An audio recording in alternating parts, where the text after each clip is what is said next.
Raising the standard. We live in a world governed by standards. Countries have standards. Standards by which the citizens live and treat each other. We have various measures of standards of living, like per capita, which is real income. Standards like access to and quality of health care. Income inequalities. Educational standards. Sanitation standards. 7 o'clock in the evening, I was at Eldoret Airport on my way back home after some corporate engagement. I couldn't believe how unusable the toilets were. And I couldn't help remember, at the Singapore-Malaysian border, I went to the washrooms and I found something posted on the walls. If unclean, call. And they had given 3 numbers. Public toilets on the Singaporean side, sparkling clean. You see, organizations have different standards, performance standards, human resource standards, standards by which they treat their employees, customer focus standards, service delivery standards. And guess what? Customers never check your standards in your service charter, in your strategic plans, or in your websites. I took the bother to check the vision statement of Kenya Airports Authority, a powerful vision statement. Globally competitive airport facilities and services. But I felt like it's only in the website. I went further than that and checked their core values, 6 of them. Let me just pull out 2 of them for you. Customer focus and professionalism. These are their core values. They are the heart, the core of the organization. I've had the privilege of seeing thousands of customers cleared by their respective airport authorities in just a few moments. And I've also stuck at Jomo Kenyatta International Airport for in excess of 1.5 hours when we are just about 200 to 300 passengers coming back home and others visiting us. And I'm saying this because Eldoret Airport is one of our 4 international airports.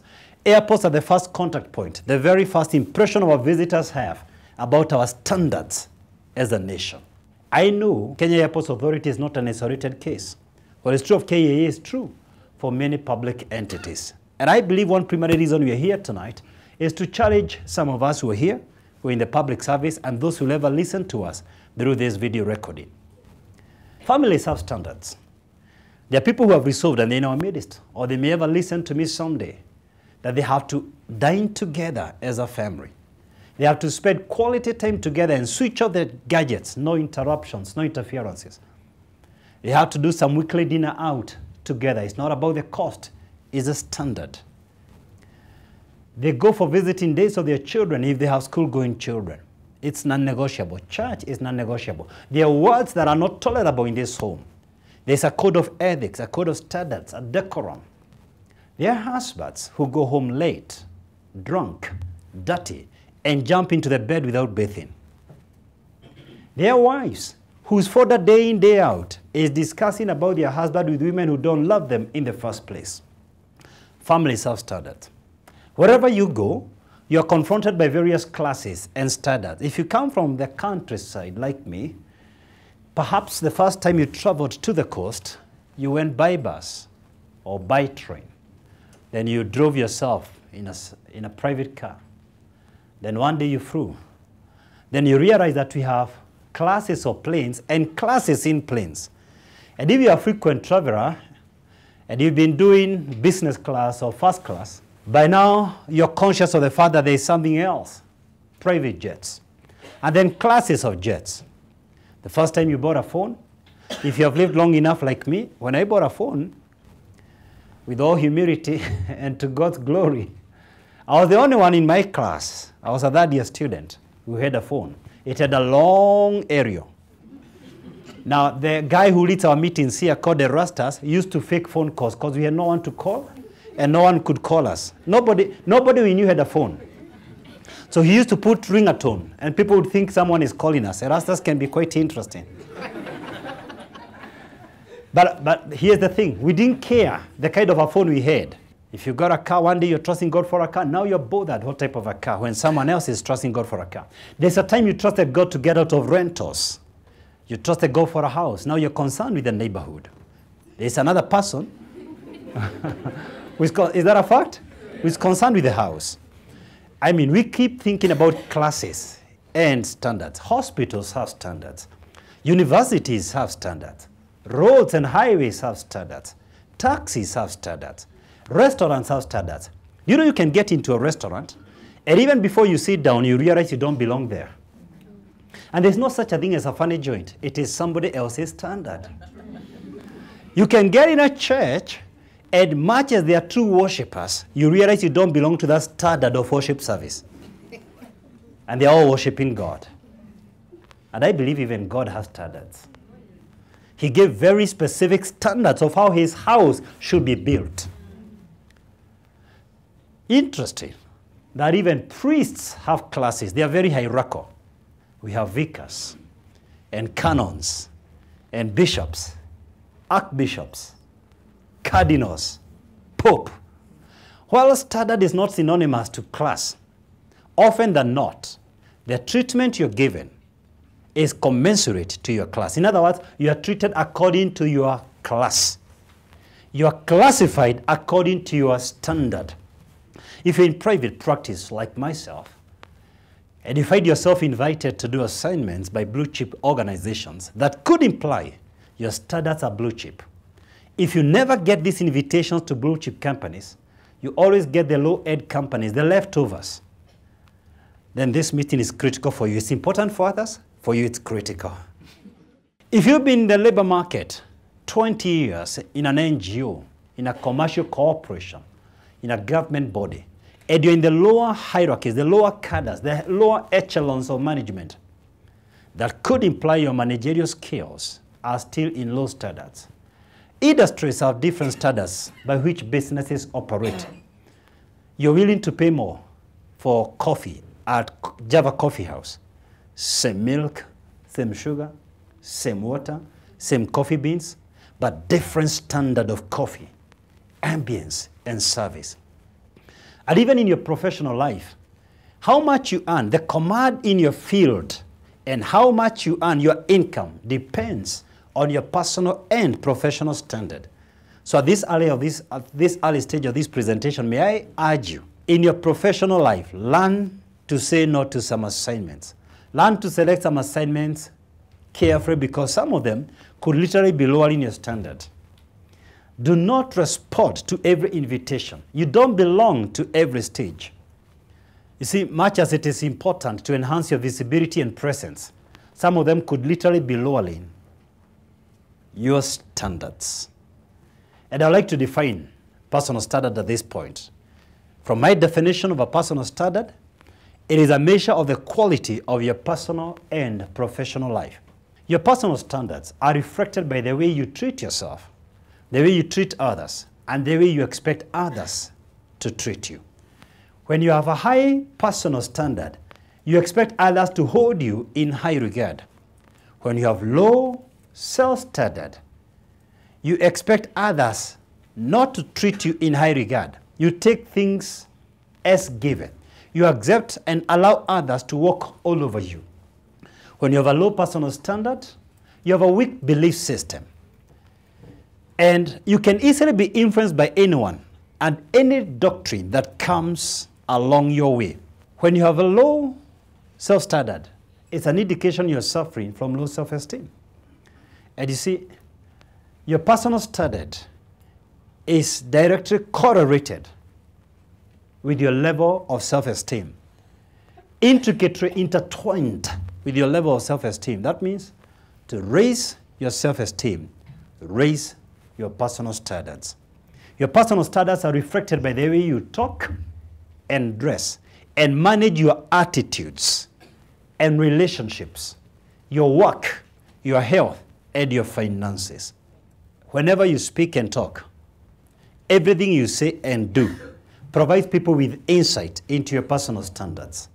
Within the first 60 seconds of someone meeting you, they will already make a judgment about the standards by which you live. Whether you're conscious about it or not, you're always sending subliminal messages, and you're being judged based on those messages by anyone you meet. So I urge you tonight, never play weak. Take the center stage of your life. If you're sitting next to a man, look at him in his eye and tell him, boy, raise the standard. If you're sitting next to a woman, look at her and say, girl, raise your bar. I want to take you through some exciting lessons tonight. There is no doubt in my mind I will sell the idea why you need to raise your standard tonight. So I'm going to teach you some 5 lessons. And the first lesson tonight, reflect on your standards. Reflect on your standards. Lesson number 2, surround yourself with mentors. Lesson number 3, set your standards. Lesson number 4, develop a winning routine. Lesson number 5 and the last one, go the extra mile. Go the extra mile. Lesson number 1, reflect on your personal standards. An elderly carpenter wanted to retire from his house building profession. So he went to his employer, the contractor, and tendered his resignation. The employer looked at him and said, I would want to make a request. Could you just build one last house as a personal favor? The carpenter didn't like it. He resorted to poor workmanship and used inferior materials. At the end, he invited his employer to inspect the project, the housing project. After inspecting the project, the employer handed him over the front door keys and said, this is my gift for you, for the many years of service that you've worked so hard for me. The carpenter couldn't believe it. Had he known for a moment that he was building his own house, he would have given it some artistry finesse and used superior materials. But this revealed his personal standards. This revealed who he really was under no supervision. This revealed his attitude towards work and his employer. Isn't this true for many employees? That we find our identity from our employers. We define our standards from supervision. If supervision was eliminated, the true colors would literally come out. We resign long before we resign. We get out of that job long before we get out of the door of that organization. And we still wonder why we are not growing. You see, men and women of great standards, while they are dispensable, they are not replaceable. Once they leave that organization, it will be very difficult for anyone to squarely fit in their shoes. I ask you tonight, what is your standard as an employee? What is your standard as an employer? What is your standard as a husband, as a wife, as a friend, as a mentor, as a business partner to someone? What is your standard as an associate? If we gave you our mentorship certificate, what is your standard as a mentor? By what standard do you live? One major reason why a lot of people literally never achieve their goals in life is because there is a mismatch between their goals and their personal standards. Do you know, you can look at a fellow like this and know you can't lend him even 10K. There's a mismatch between what he's borrowing and his personal standard. And another guy can borrow you $1 million over the phone and you wire the money. Before you laugh at that guy, could this be you? That you're looking for a job and there's a mismatch between the job you're applying for and your personal standard. There's a mismatch between the salary you're looking for and your personal standard. There is a mismatch between the girl you want to date and your personal standard. You come to me looking for my daughter Ivy, and I immediately work very hard to get you another girl to distract you. Is it possible? And therefore, I urge you to begin to reflect deeply about your personal standards from this evening. Because reflection helps us to identify the missing link. John Maxwell put it better than me. He says, experience is not the best teacher. Evaluated experience is. To paraphrase him, you can have a long, wrong experience. You can be married for 30 years, but you don't qualify to advise anyone on marriage because you've done it all wrong. You can be in business for 20 years, but you don't qualify to mentor anyone in business because at the end of the 20-year effort, you're still a pauper. You can have a long, wrong experience. Reflection turns experience into insight. I like saying it this way. Unless you identify the missing link, the passing of time will never alter your outcomes. You'll be going round and round in circles.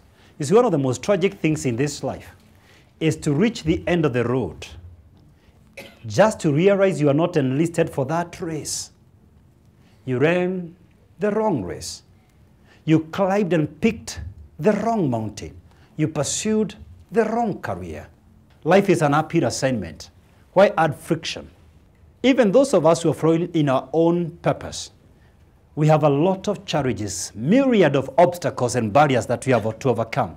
How much worse is for you if you're flowing against your own gifts and talents, against your own purpose? That's what I'm asking. Life is an uphill assignment, I repeat. Why swim against your own current? If you followed me long enough, you know I believe with every fiber of my being, the beginning of the conversation is finding your purpose. This is the very reason we started the cruises, to take people through moments and days of connecting with purpose. And when I realized some people may never make it for the cruises, we said we can do a crash program here locally called the 12 Hours of Transformation. When we began, we were doing men and women separately. We had the purpose-driven men and 7C women. Then we collapsed them to one program that allowed those who are mingling and coupling to attend together. And I urge you, you may want to pause, to reflect and rethink whether you are flowing along your purpose in life. Let me ask you precisely, what do you want out of this life? What is your bottom line? What legacy will you leave behind? When you look at your future self, what will have given you the fulfillment you're looking for? If you're finding it very difficult to answer some of these questions, imagine for once there were no limits and barriers. There was no single barrier between you and your dream and your goals. What would become of you? What would you achieve if there were no barriers and no limits? Why? Because you are born knowing no bounds. Someone began drawing perimeter walls in your mind, especially parents, siblings, elementary school teachers, neighbors. They began telling you what you can or cannot do. And eventually you believed it. And you've imposed those limitations on yourself. Now you have already believed what you can or can't do. And one of the challenges I'm throwing tonight is tear down those fences. And ask yourself, what would I achieve if for sure there were no limits? There were no barriers. Why? You will never get what you don't expect. Life doesn't give you what you want. Life gives you what you expect. If you expect nothing out of life, you will never be disappointed. If you expect to be broke, you'll never be disappointed. If you expect to lose your job, you'll never be disappointed. If you expect to divorce, you'll never be disappointed. If you expect your business to fail, you'll never be disappointed. There's always a correlation, a direct correlation between your expectations and your eventual reality. So if you're not getting the results that you so desire, I invite you to reintrospect. I invite you to soul search on your expectations. Because believe me, your current reality is a reflection of your expectations. You may wear a strong face, but if we really want to know what you expect in life, we just need to check the results in your life. So let me suggest, don't lower your expectations to meet your standards. Rather, raise your personal standards to exceed your expectations. Don't lower your expectations to get a job or to get promoted. Don't compromise your moral standards for the sake of a job. Far too many people, the overwhelming majority of people who've climbed up the corporate trunk, did so by raising their personal standards. Don't compromise your ethical standards to salvage your business from collapse. A rope is as strong as its weakest point. If I may paraphrase Martin Luther King Jr., the arc of history bends towards justice. If you and your business partners live long enough, the man of integrity will be vindicated. The woman of integrity will be vindicated. Don't compromise your moral standards, I dare you tonight, even to save a marriage. You know, we live in interesting times. Don't compromise your moral standards. Don't involve yourself in unnatural acts or couple swings or any other behavior that contravenes God's standards to save your marriage. Believe you me, you'll be happier alone than with a morally rotten partner. Don't lower your moral standards because someone else has done so. You know, there are some couples that cheat on their partners because their partners cheated on them. That's cheapening yourself. Will you take poison because someone else has taken poison?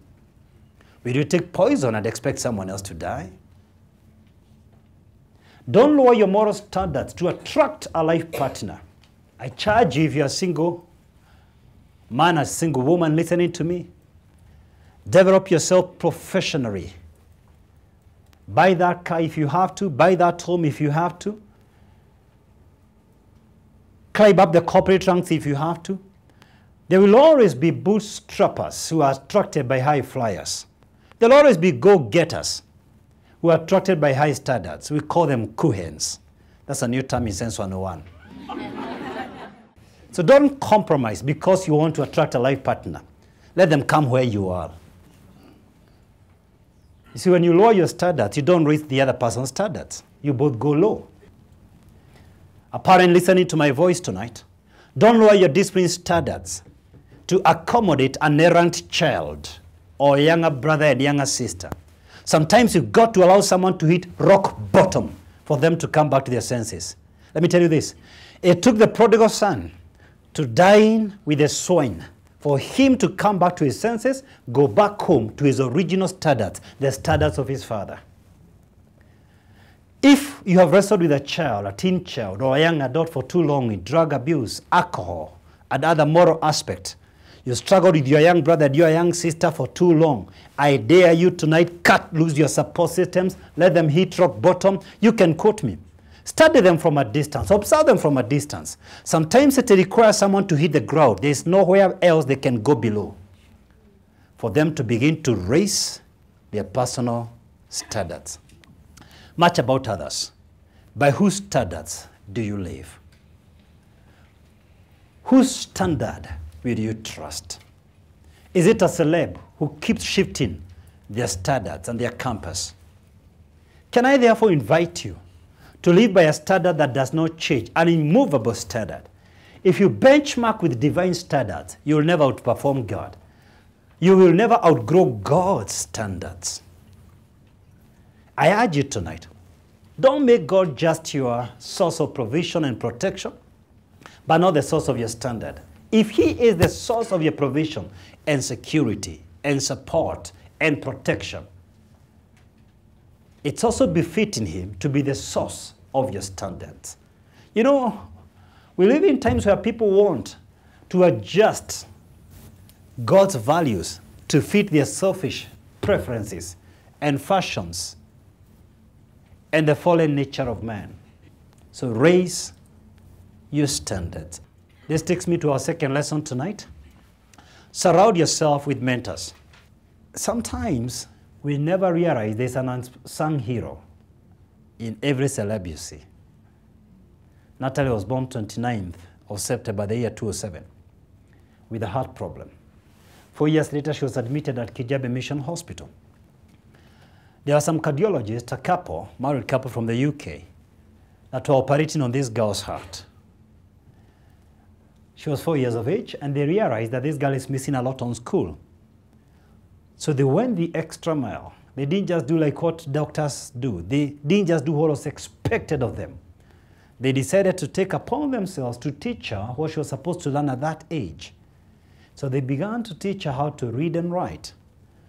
And they even told her, you're not going to ask us for anything by speaking. You've got to put it in writing. So if you feel hungry, write it down. If you want medicine, write it down. That's how we are going to communicate. And that's what brought out the writing talent out of this girl. Because someone saw the talent and decided to nurture it. But then the mother took it a level higher. She picked her books and went hawking street by street. One day, she met a shoeshine guy, Ken Kobil, Lavington. This guy said, look, Mama, I don't have money to buy your books, but I can give you something higher than that. I shine the shoes of JFK, Jeff Koinange, and I'm going to give him your contacts and these books. And that's how they founded themselves in JKL Live. And the rest, as they say, is history. What touched me a lot when I was talking to the mother is to realize there were some mentors. We are only celebrating a 10-year-old girl, and sometimes we never remember the unsung heroes. The UK couple who did not desire me to disclose their names, and the mother, Waidera Kiragu, have deliberately mentored this girl, and every single day she journals her feelings, she journals her experiences. Now I want to challenge you. One of the reasons we struggle so much this part of the world is because we lack someone to hold our hand and to show us the way.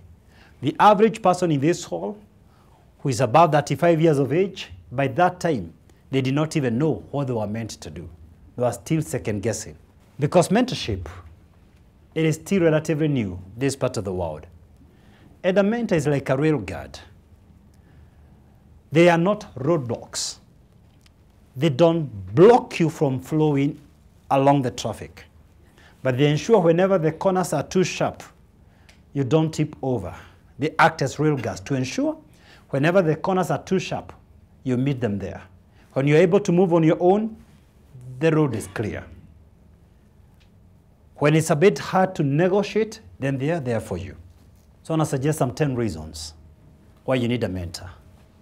Number 1, a mentor will show you the way.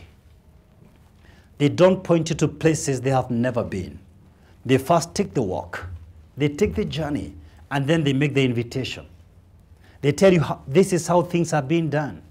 Why a mentor? A mentor will share valuable experience. Experience cannot be purchased. It can only be earned or shared. A mentor will save you from yourself.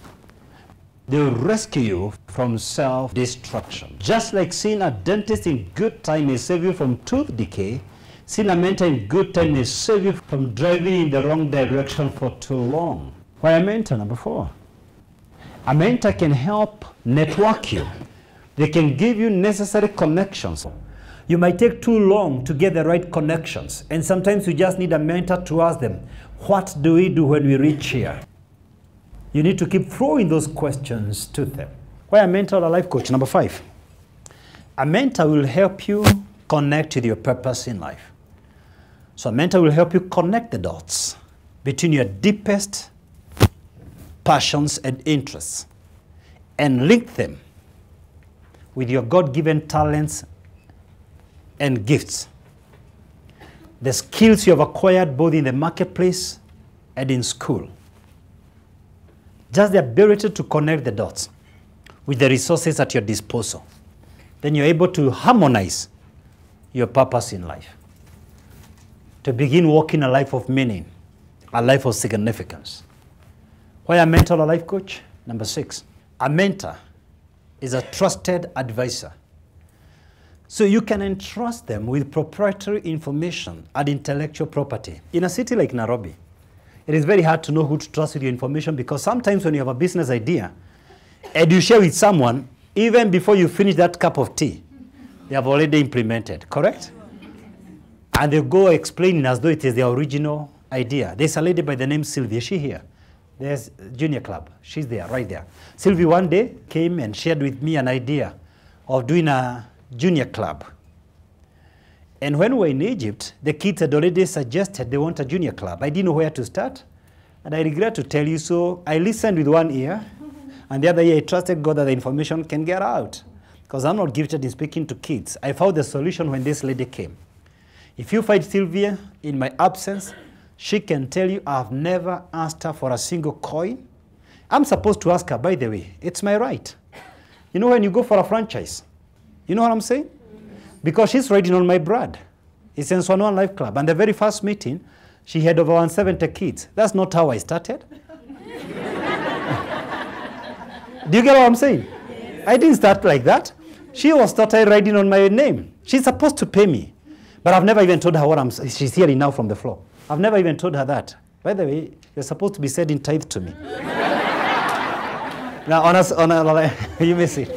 Now, at a light note, on a serious note, when she shared with me the idea, the next moment I thought, how can this idea be implemented? And I made it clear to her.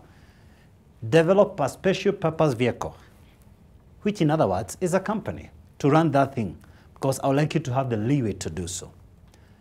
So you can entrust, if a mentor is a true mentor, you can entrust them with proprietary information and intellectual property, because unless you discuss that idea, you are not sure what is lacking in that idea.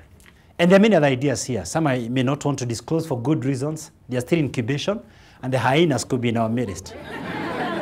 Now, the ones I have shared have already been implemented. So yes, you can entrust them with proprietary information and intellectual property. Why a mentor? Number 7. A mentor is a trusted disciplinarian, a sincere disciplinarian. They will set boundaries for you that you may not be in position to set for yourself. And that's what I'm calling tonight, standards. They will push you to a standard you will not do it willingly. I don't know whether Julia Chege is in our midst. Is she here? Oh, Julia, you here? Please, would you stand? This is sensitive. But one day, Julia gave me her financial goals. We're going through purpose. And you don't have to be scared by her goals.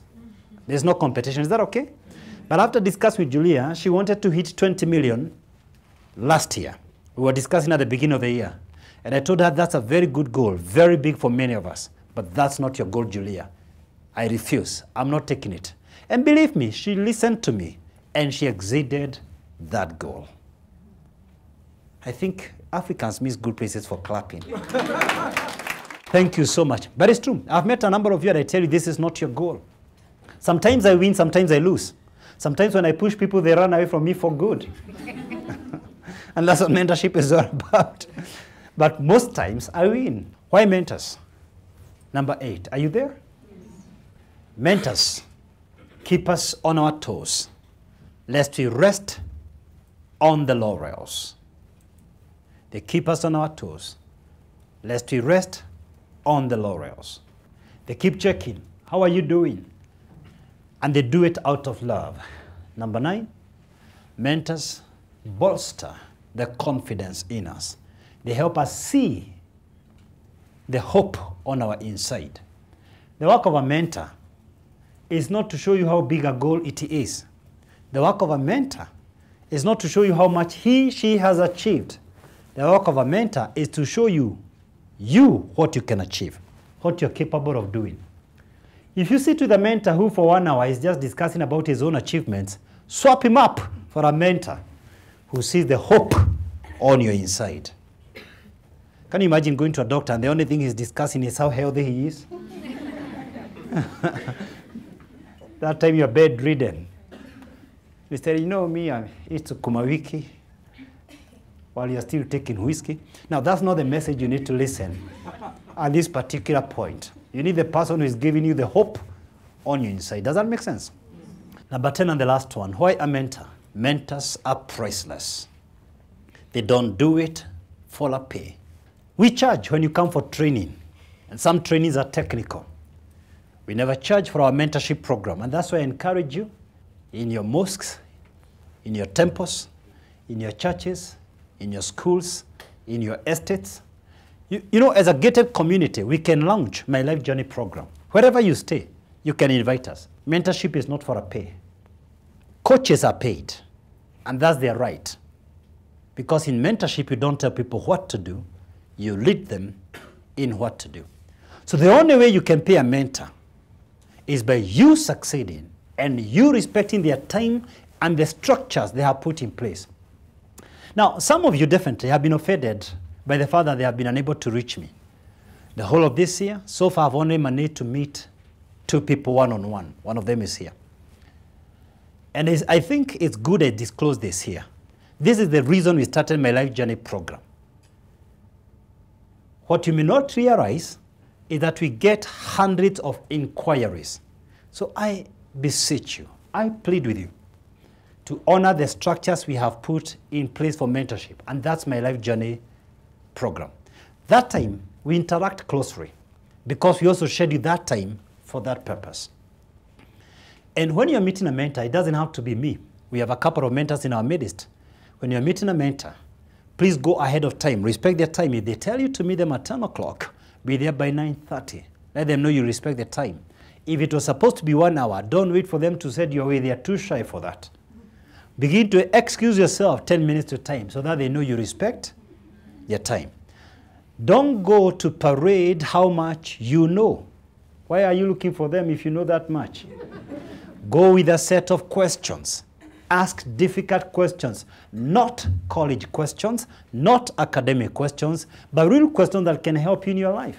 I always like telling you, never be mentored by a loser. Make sure whoever mentors you embody what they tell you. They should not be speaking one thing. If you go to a health club and you realize that the guy who is going to train you has an excess public opinion, please leave it. He doesn't believe what he's doing. You see, you can only effectively teach what you consistently model. The most effective way of inspiring others is bringing out the best out of your own life. So make sure they model what you're looking for. Granted, sometimes it's difficult to get all these things I've described in one individual. You might be forced to have 2 or 3 mentors. For example, you might have a career mentor, a financial mentor, a relationship mentor. What is critical is to be sure that they embody what they are mentoring you to become. If you're able to get all these things in one person, then you're very fortunate. And that's the primary reason why I push myself in areas that are not naturally my strength, like physical conditioning. That's the reason we're going to Mount Kenya, to encourage you people. This was the first time since One Life Club went there. To encourage the rest of you to go. And you don't know why we are doing this. We are doing this for a simple reason. The moment you enroll for mountaineering, you will deliberately go for exercise. You will not be reminded. Otherwise, you will not come back home alive. By the time we were reaching Shipton Camp, 4,200, breathing was a serious problem. But because I don't want to relax next year, I've now enrolled for Mount Kilimanjaro in February. So I teach on 5 areas: the mental, the relational, the career, the financial, and the health. And I try the best I can by God's grace to model all these 5. And that's what I challenge you. If you're able to get a mentor who epitomizes all these items, go for that person. Warning: never mentor someone who doesn't subscribe to your authority. Jesus said, "My sheep know my voice." Not everyone belongs to your sheepfold. Guide someone to the extent they submit to your authority. Lesson number 3. Set your standards. There could be many standards we can discuss. I'll delimit myself to 4 of them. The first one, career standards. You know what I do? Definitely I sit down to think critically. What could touch and affect most of you? Every time I'm preparing a message. So this list may not be exhaustive, but I'll try to touch 3 areas I think are critical for us. One of them is career. It's in the interest of many of you to climb up along your career life. And many of us still wonder why some people climb up, while majority do not. And sometimes you feel like you're a victim. There was a young girl by the name Ruth. After Form 4, her mother got her a job in a restaurant. She used to earn 80 shillings and then pay bus fare 60 shillings. How much was she saving? 20 bob. True story. What she used to do in that place is just doing dishes. And then, by God's grace, she was able to graduate to a waitress in another hotel in the same neighborhood. And her salary dramatically increased to 3,000 shillings per month. There was still bus fare. But that made her to be recognized by a corporate organization, and they hired her, and they gave her to do the job she knew, and that's fixing coffee. So she was hired by Equity Bank as a tea girl stroke messenger. But while many people are complaining about their salaries, she found an opportunity. She saw an opportunity, and she began to work. She became deliberate, and for 6 years, she began to read. She began to enhance her personal brand, working at the branch level. 7 years later, as I speak with you right now, Ruth Mueni is a regional manager with Equity Bank, with many branch managers reporting to her. At the age of 23, another Kenyan by the name James got a job. Every other person, James, unlike Ruth had to get her degrees later. James looked, when he got this job, he had a Bachelor of Law degree and had done all the way to CPA. When he was doing his bachelor's degree, on the side, he was pursuing CPAs. People at his level were all looking for managerial job. In fact, all the guys who went in that company, nobody had as much academic qualifications. But he went there and beat everyone in interview by asking for something phenomenal. I'm looking for a job to be filing. I just want to go to the store and be filing your documents. You're looking at a lawyer, come accountant, and all he wants to do here is to file. And since no graduate wanted that job because of inhibitions, I'm a graduate. There was an opening for someone to file. Little did they know that this young man wanted to study in details what was going on in this company. He studied document after document. One day, there was a vacancy for a finance manager. And he thought the craziest thing was for this guy who was filing things to go for that interview. When James attended that interview, he knew the answers more than the interviewers themselves. Finance manager shortly, and thereafter he became the CEO of Centum Group. He's that, James Moria. And James says this, when he's been asked what's the secret of your success, two things, humility and personal development. I've been deliberate on my personal growth and development. Promotion is not a factor of how many years you have worked somewhere. Never complain, I've been here for that year, so what? The real question is the tangible difference you've made.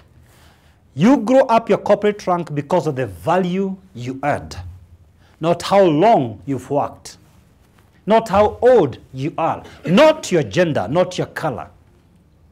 Ultimately is the value add. There is someone they can't afford to lose. That's the challenge I said to you.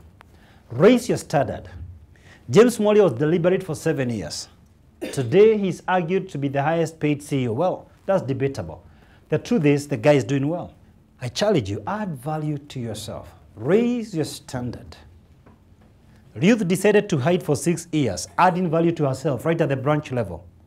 James doesn't know everyone in equity, but be sure of this. He knows Ruth by her name. The second area you need to work on, I'll call it your broad standard. Your broad standard. This is one of the things that are very close to my heart, because if there's anything I've been very deliberate about is my broad standard. And this is all about managing your name.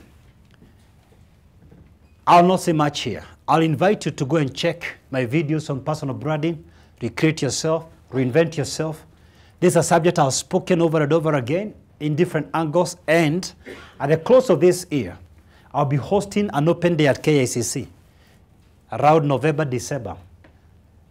This will not be a forum for entrepreneurs. There will be a forum specifically for professionals in Nairobi just to go through this topic of personal branding. But I'll tell you this. You are paid according to individuality. Here's the deal.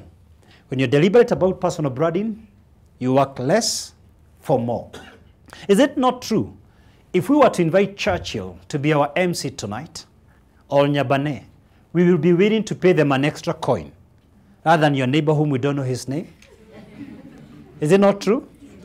Nobody is willing to experiment on his platform with a name that nobody knows except the grandmother. Nobody wants to do that. People are willing to pay a higher price on a known brand. The more you're not known, the less you earn. You've got to be deliberate about marketing your name, managing your name.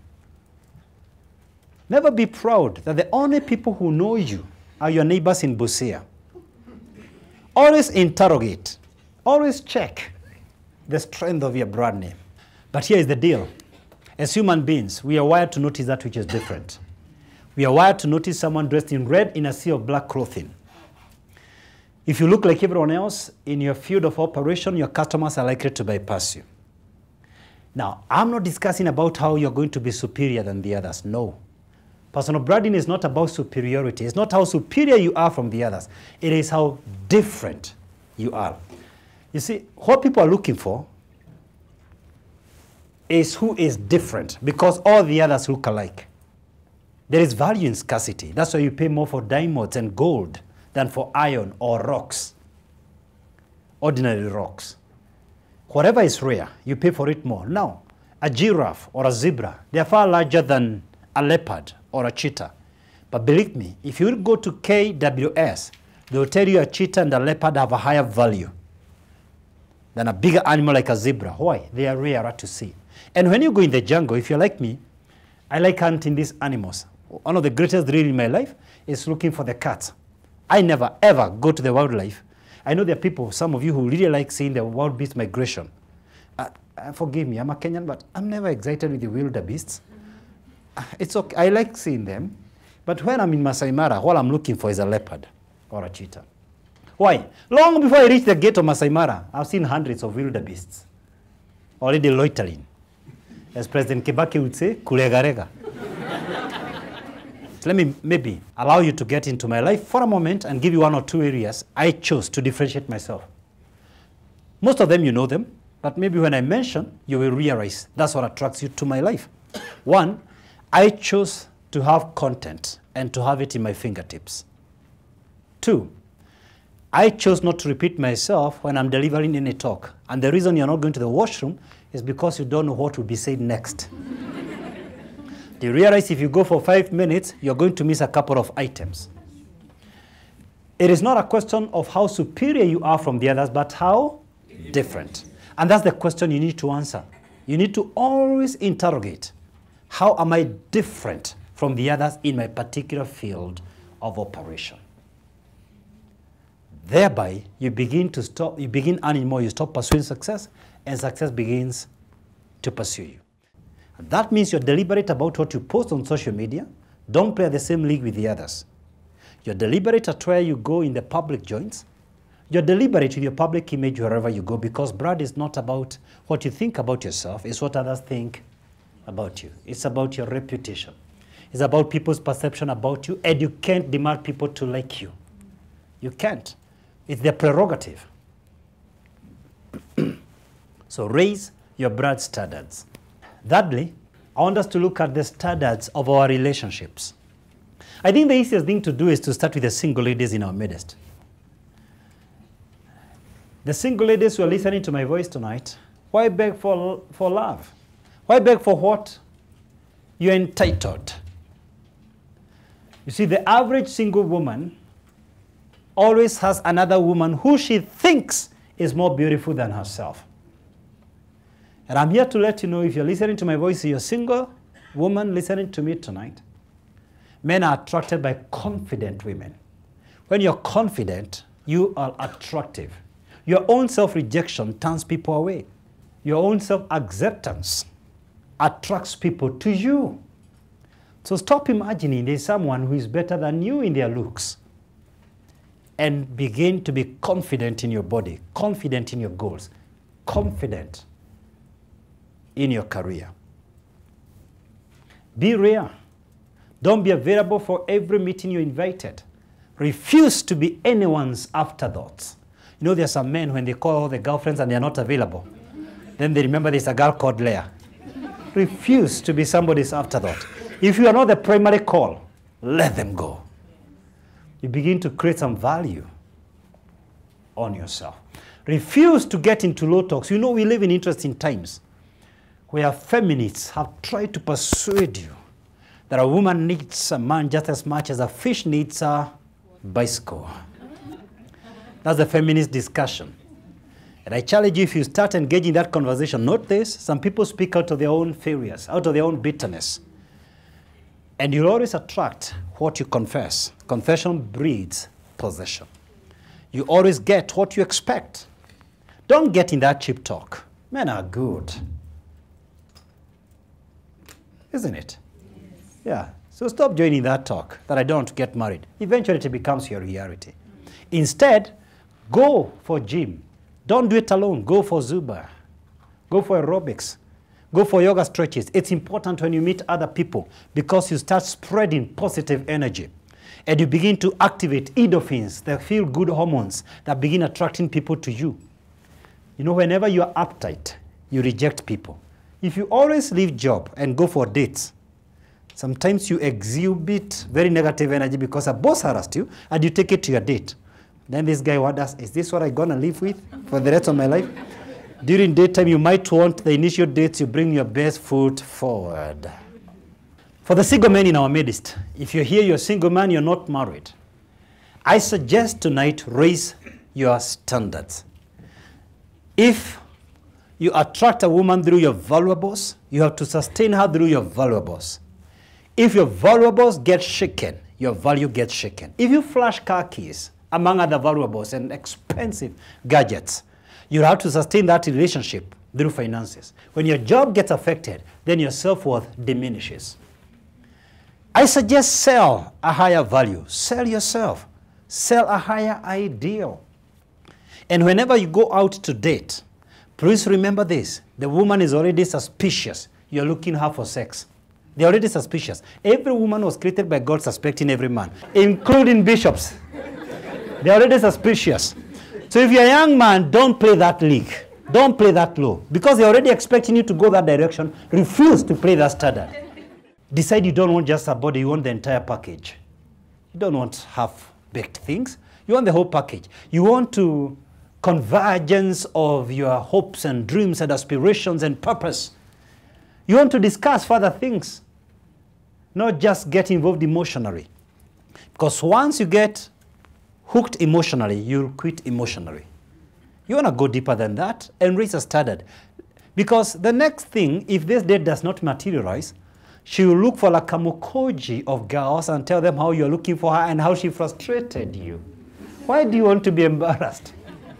By playing the same league that every animal plays. Did you know you don't need any tutorials to sleep with a woman? God has sealed it in nature. Every male animal knows how to sleep with his female counterpart. So what are you selling? What monkeys and dogs and cats know? Sell something higher. Do you know when you start discussing big dreams, you become attractive even sexually? You will never even know when she's giving you, you're even refusing. I'm telling you.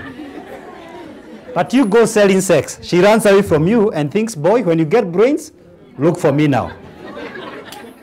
For the married men in our midst, statistics after statistics are showing that almost 50% of all marriages are on the verge of collapse or they have already collapsed. And anyone listening to me here, whether you're married or single, the profile of many people who failed in marriage is overwhelming. Is that true? And I ask you tonight, why endure, why survive marriage when you can enjoy the most fascinating relationship ever invented? Why quarrel over a strange woman? Why cheat on your hubby when on a field trip abroad or elsewhere? Honor your marriage in word and deed, in thought, word and deed. Live your life in such a manner your marriage doesn't need to be ridiculed. Purpose after this meeting, never again shall we discuss that other man, that other woman. Men and women of high standards are promise keepers. Sleeping with your house girl, your secretary, the boy who delivers grocery at home, your gardener, visiting the red districts is too low a standard. Sleeping with your colleague, your neighbor, and a family friend is foolish and intolerable. Pacify your animalistic instincts by focusing on human values. Tame your wild passions by focusing on high standards. Admittedly, many of us have done gross mistakes in our past, but we can't change our past. But we can change our present and our future. You must not be guilty about what I've said. It should make you bitter enough about today and tomorrow, not about yesterday. The fourth area I wanted to look at is very complex. It's called life standards. I don't know what's life standards because there are too many. So I would like to restrict myself, to delimit myself to two cadre of people, employers and public servants. For the employers in our midst, please remember, it is God who has given you that rare privilege. Treat your employees the way you'd want them to treat your finest customers. Every time you mistreat an employee, they pass it on to your customers, good measure, pressed down, shaken together, and running over. You know, if I meet your secretary and she is insultive and abusive, it doesn't tell me necessarily her character, but the character of her boss. You know, a lot of people believe customer is the most important to the business. That's not true. Employees are the most important people in business. Every great entrepreneur knows this simple secret. You don't build a business. You build people, and then people build the business.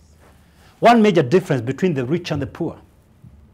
The poor work very hard with their hands. The rich work hard with your hands.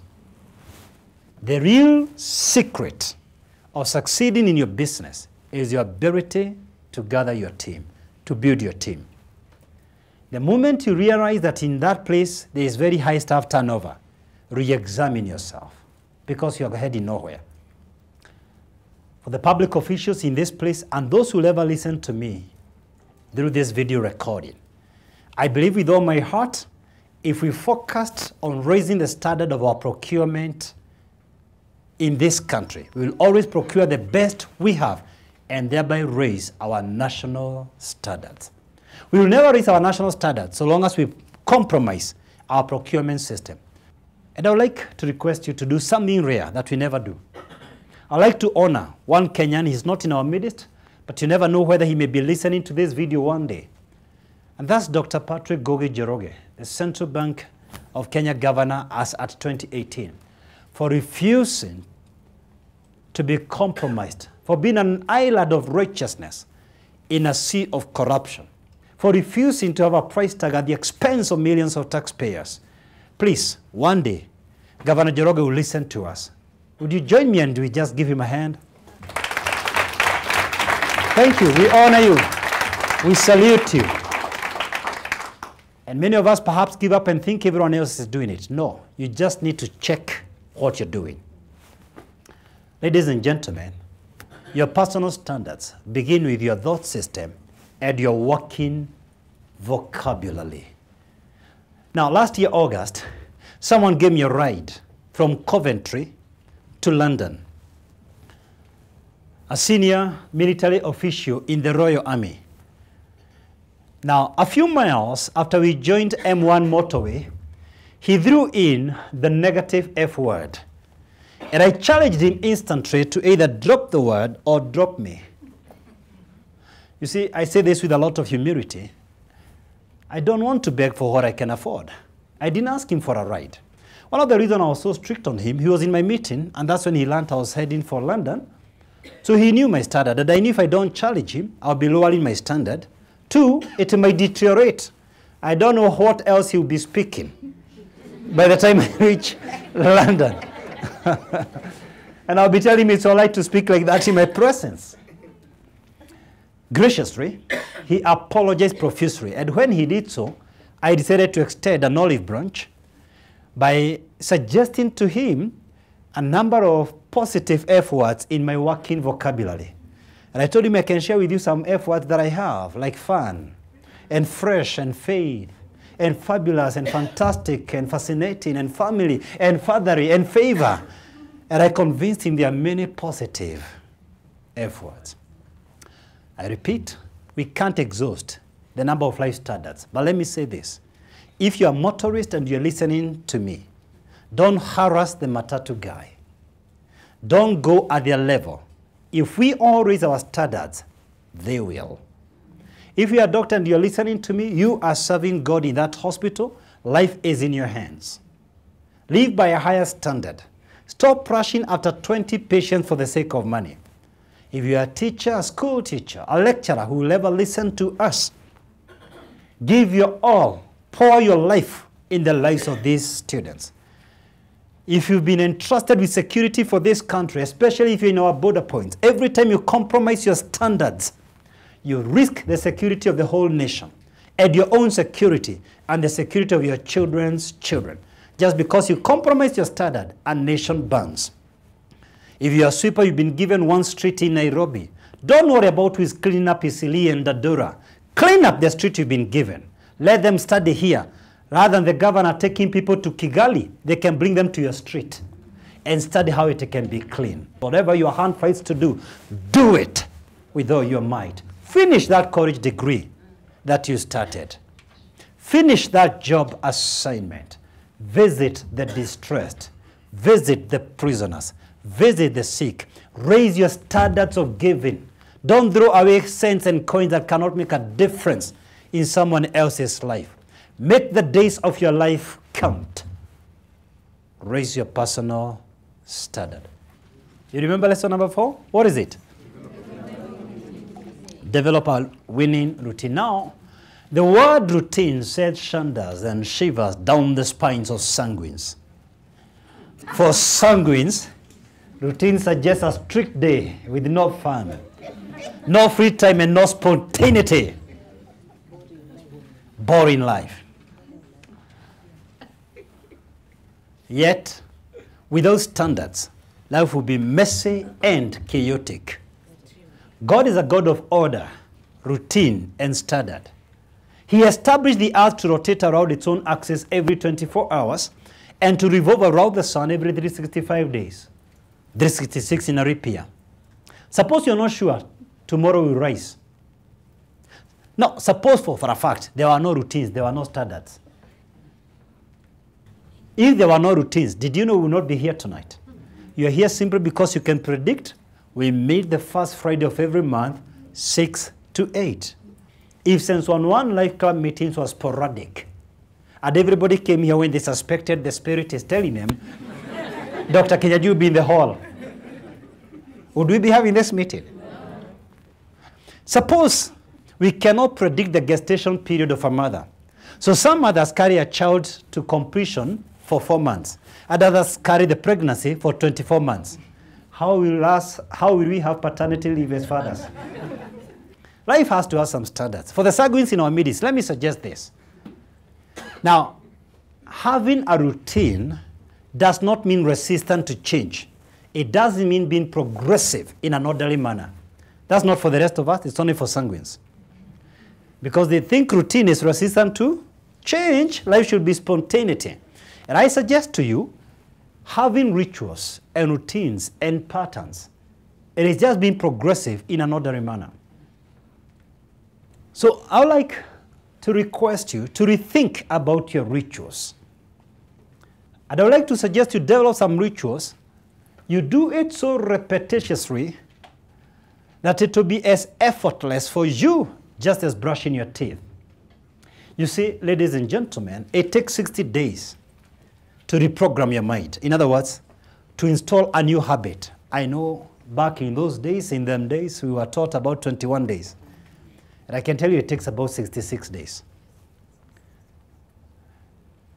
And once you take 66 days to develop a new habit, this is the good news. You don't have to keep the habit. The habit keeps you. See, a habit is a cable. Every day you weave a thread. Every day you weave a thread. Ultimately, you can't break it. The chains of a habit are too weak to be realized until they are too strong to be broken. You will never change your life until you change something that you do daily. Change is a daily conversation. So whether you are a morning person or a night owl, whichever the case, at some point you start your day. And that's the place I want us to check, how you start off your day. This is my suggestion for you tonight. When you rise up in the morning, before doing anything else, project into the evening when you'll be sleeping, retiring on your bed. Before you do anything else, try to project into the evening and speak to yourself loudly if you can. You're projecting only about 12 hours in advance and speak to yourself. Today has been a very successful day. I'm tremendously fulfilled. I'm excited about what I've been able to accomplish the day today. Then get out of bed and do exactly that. If you are there in January, I taught you, plan every day the night before. You see, the mistake most of you do, the moment you wake up, you switch on your phone. Without realizing that sets you up to other people's priorities and sets you on a reactive mode. If I go to WhatsApp early in the morning, the first thing I wake up in the morning, and there are 20 guys who've thrown for me some WhatsApps. Some of them require me to respond, others have just sent funny things. Immediately your mind is not orderly. Your mind is not organized. Seriously speaking, that's not the thing to touch early in the morning unless you're looking for my daily articles. Here's the deal, which still, I suggest, do something inspiring on paper and book. In his commencement address at Stanford University the year 2005, the late Steve Jobs said something phenomenal. When I wake up in the morning, I look at myself straight in the mirror, and I ask myself this question: if today were my last day in life, would I want to do what I'm about to do right now? And for too many days in a row, when the answer was no, I knew there was something that I needed to change. End of quote. Would asking yourself such a question have a profound impact on your day's perspective? Think about that. There are many rituals you can do every day. Let me propose 4 rituals that you need to think about. Just 4 rituals. The first one, perhaps the most important, finish your day's agenda. If I ask you what's imperative for you, many of you will tell me my health, my children, my family, my profession, my career, my finances. But as a mentor, if I really want to know what's important to you, you don't need to tell me. I just need to check your schedule. What gets scheduled gets done. If I really need to check what you value, I only need to check your day's program. You know, many of us don't think it's so serious just to skip a day's agenda, a day's objective. In his book, Today Matters, John Maxwell says, what you don't do today, you spend tomorrow repairing. How true that is.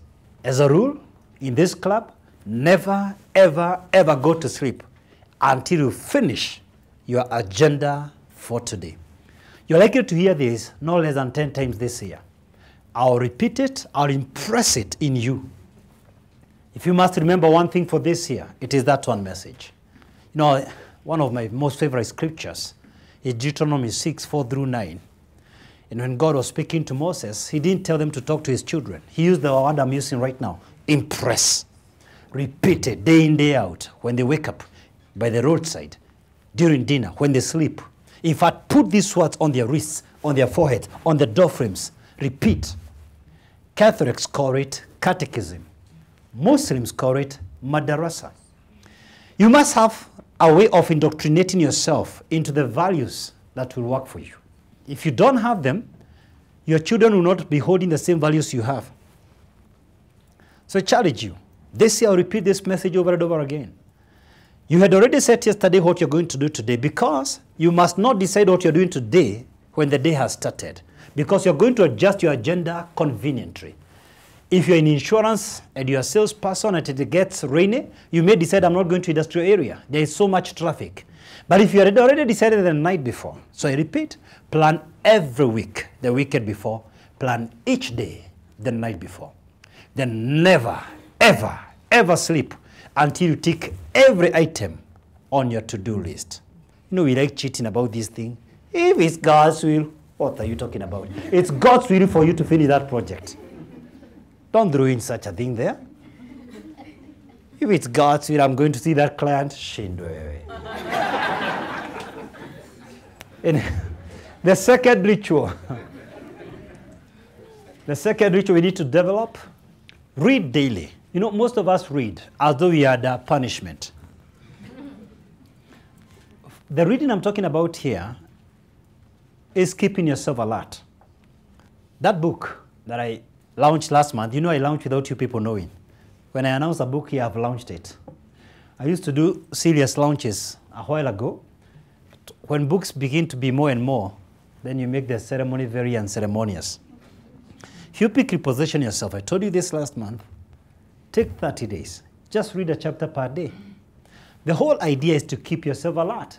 The idea is not to finish the book. The idea is to keep yourself alert. Feed your mentor. We make a great hoof for skipping just one lunch. And you let the entire estate know, oh my God, today I never had lunch.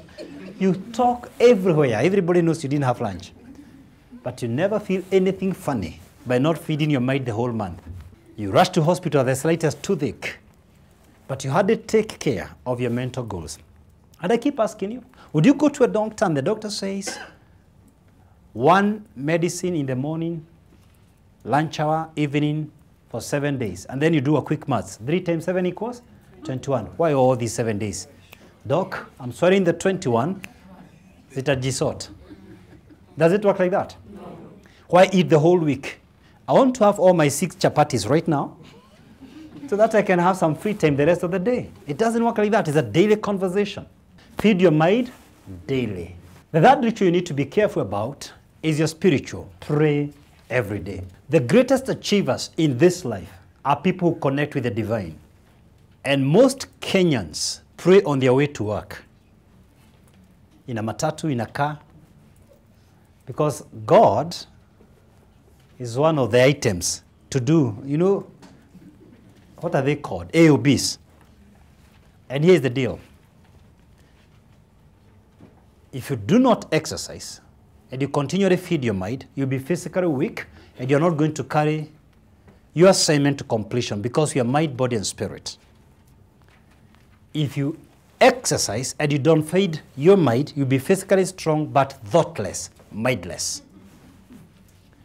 If you feed your mind and exercise and take on the right diet, you'll be physically strong, mentally strong. You will have knowledge but no wisdom, because wisdom is God. Wisdom is God. Wisdom does not just come from God. Wisdom is God. So pray. Connect with the divine. And the fourth ritual I want to suggest to you, play. P-L-A-Y. The object of all human life is play. There's a child in every man.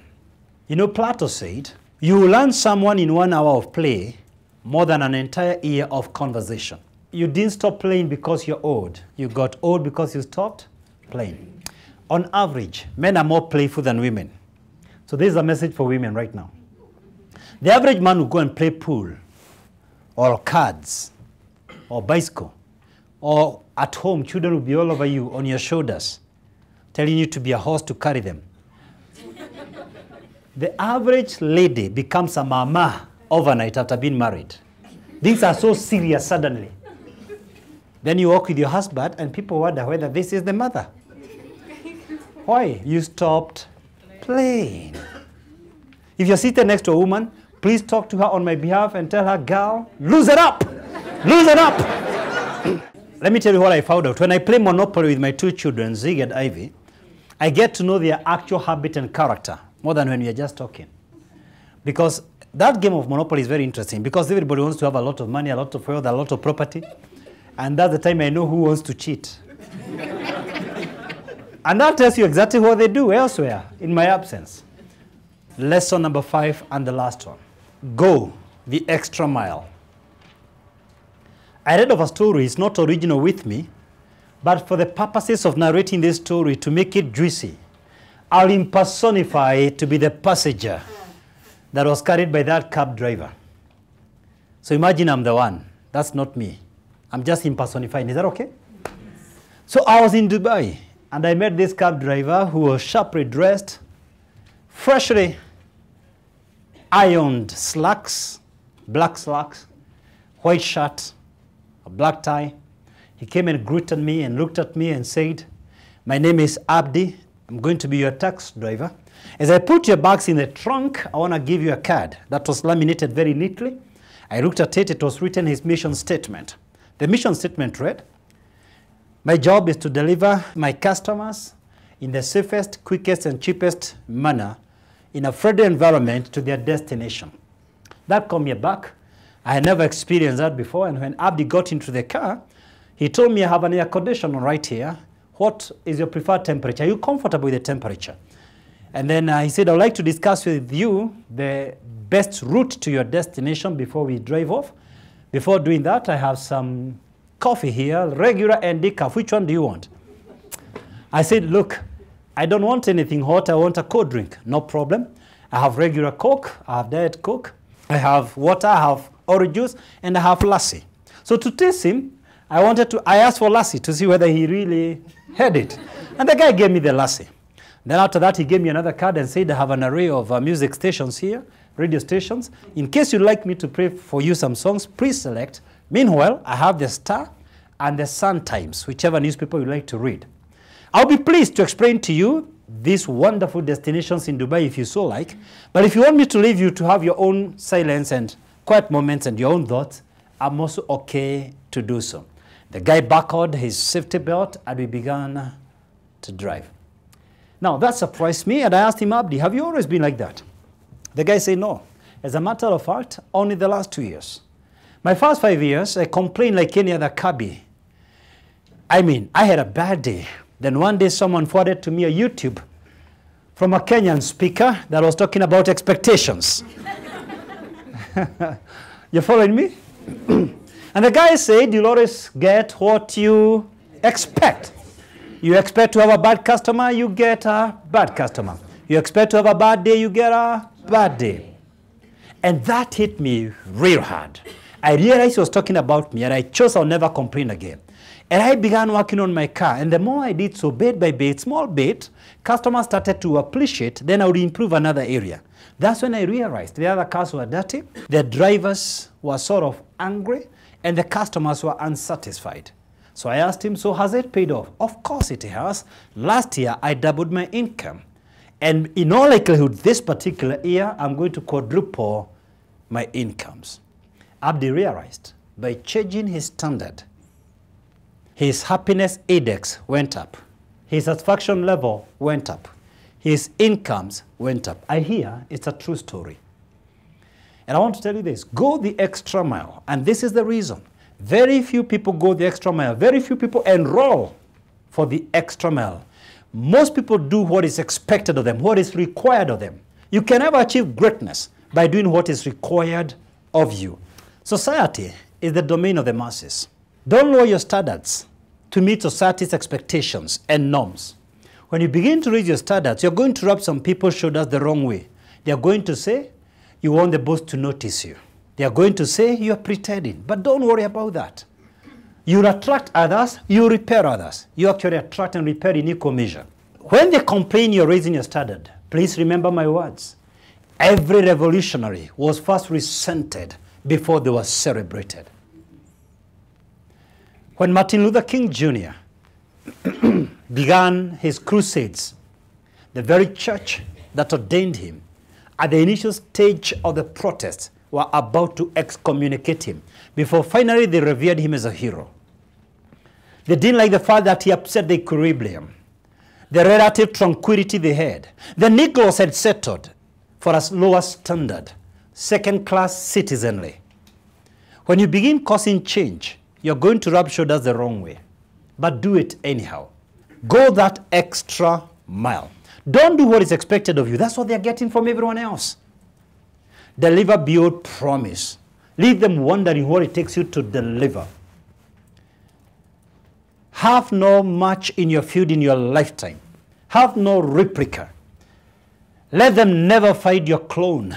Let them never find you wherever they go. Be peerless, matchless, unequaled, unrivaled, unparalleled. The truth is, whether you get in a restaurant or a boutique or in a cab or in a hospital or in a school, you always get what you expect or less than what you expect. So you have a stunning opportunity to stand out by just going the extra mile. Now, the real difference between satisfactory performance and exceptional performance is that extra mile, where you resolve, not maybe, not perhaps. Now, I went to a barber shop before coming here. I was thirsty, requested for a glass of water. Classic place. By the time I left, there was no glass of water. And the lady who was washing me after the guy who worked on my beard, though she was doing a lot of good things by washing me, that time I'm wondering, goodness, you just didn't hear me. 3 times I asked for a glass of water. Very few people give you what you expect.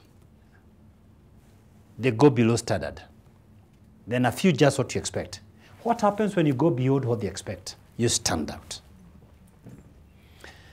As you work out this journey, don't build your identity on what you do not want. Build your identity on what you want. You see, a lot of people build identity on what they don't want. For example, someone wants to stop smoking.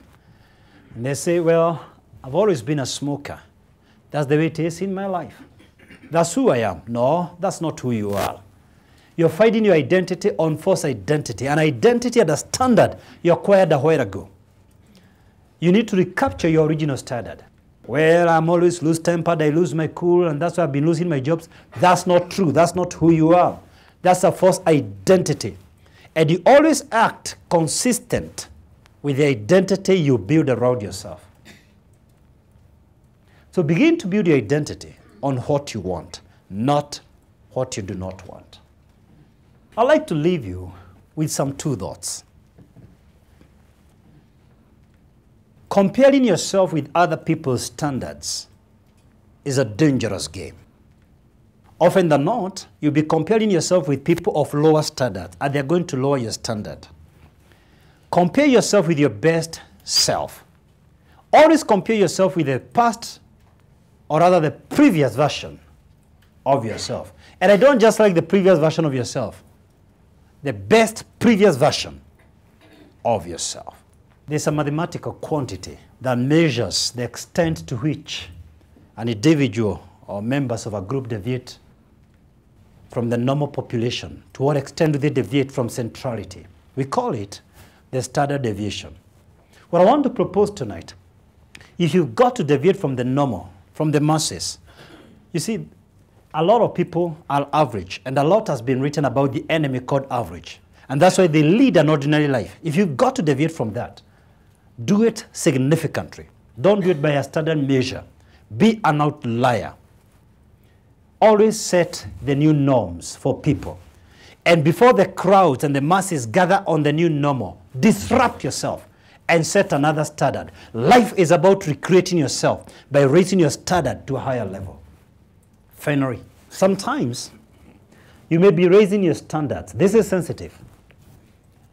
Then you realize you're not growing at a pace you desire. You've done everything humanly possible. If that describes you, you're listening to me here tonight, you've been deliberate about your personal standard, but you're not moving at a pace of your liking. I dare you tonight, shoot at the stars. Take a sabbatical leave and reach out for those lofty standards while building supportive rituals. During your leave of work, go for your entire dream, full scale. If you play life too safe, you might die wandering. You see, the reality is, you'll never ultimately find out what you're capable of doing. You'll never truly find out your worth until once in a while you risk it all. When you take such risks, if you win, you'll be happy. If you lose, you'll be wiser.